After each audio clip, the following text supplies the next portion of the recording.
What exactly is a hypnotherapist? Well, to best explain what a hypnotherapist is and is not, let's read a quoted passage. Many people assume a hypnotherapist must be a psychologist or a medical doctor. Hypnotherapist, however, is a profession in and of itself, whose scope and preparation is quite different from these other professions. To summarize, you don't have to be a doctor, psychologist, or any other medical professional to practice hypnotherapy. Doctors diagnose and treat medical conditions. Psychologists diagnose and treat emotional and mental disorders.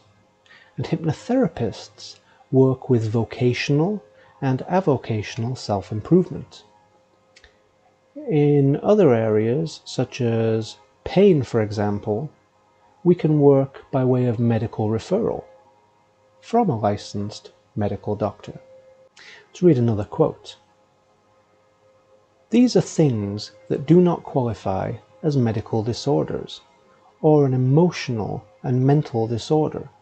In the scope of the health services, these are the little things. So basically what we're saying is a hypnotherapist takes care of all of those little things that your doctor doesn't. Nail biting, smoking cessation. Maybe you need some anxiety relief just around taking a test or an exam. Maybe it's something as simple as you just have a fear of public speaking and you'd like to just be a better speaker and presenter.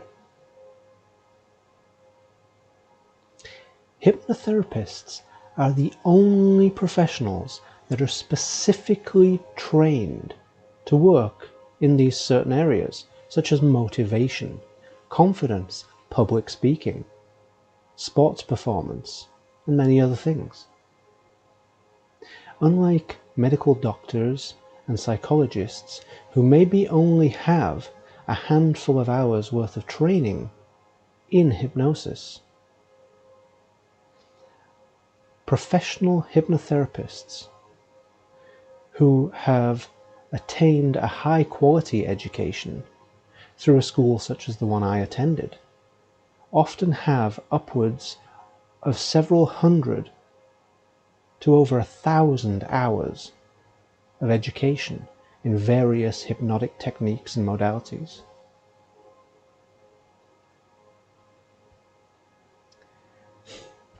The HMI graduate has more hours, length, and depth of training in hypnotherapy than any other healthcare professional. Just let that sink in for a minute. From what I have seen, a typical hypnotherapist who underwent extensive training like that I did with HMI, and the many other courses that I've taken over the years, including seminars, workshops, conferences, etc., receives upwards of several times the education and training hours that your average psychologists and doctors will receive. And yet they are approved to use hypnotic techniques to help with their patients. So as you can see, it makes much more sense logically to go to the professional that was specifically trained in this area and this area alone. Now, if you're reading through the actual FAQ below this video, you can click through and see the full article that some of these quotes were taken from, and you can actually see the definition of hypnotherapist as quoted from the Federal Dictionary of Occupational Titles, which states,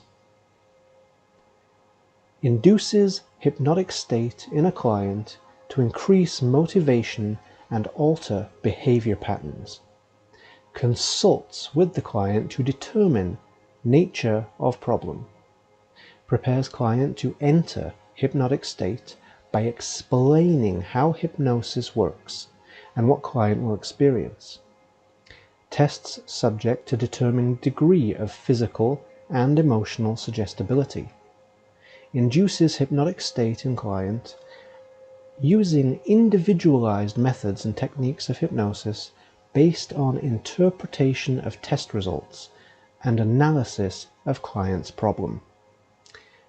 May train client in self-hypnosis conditioning.